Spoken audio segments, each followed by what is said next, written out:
right now with Boston Power Player and general contractor Bob Ernst from FBN Construction.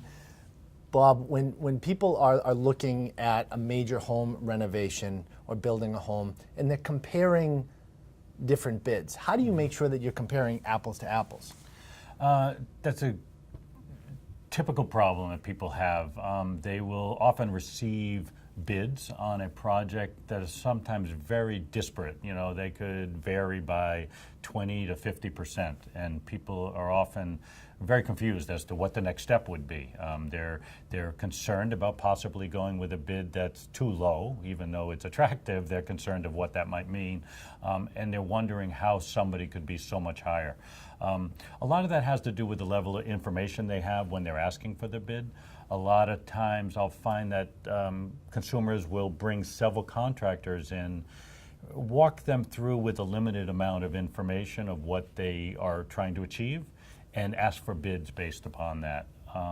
That's the prime reason for getting such disparate bids, is that people often just are working off of different sets of information. That conversation can go a different way with each contractor, and the contractor could understand a different level of expectations or priorities. So what we find is to start off with a better list of specifications or scope and share that with each contractor equally is the best way to compare apples and apples. So it sounds like it's almost best to put it in writing, so you're presenting what you want the same way to all the builders that are coming to bid on the property. Yeah, absolutely. I think that's the best place to start. It's really hard, regardless of how much you write down, to make sure that everything is going to be the same. Contractors can interpret the language a little differently. They might interpret it differently based on a walkthrough that they did with the client. So in addition to that, I always say that to ask for a very detailed bid is important. Because that's the only way to understand what that contractor is representing. You know, one of the trends that we're finding is that moving towards a more transparent and open bid process where contractors are sharing more transparently and in a more detailed way what their bid includes is a good way to get going.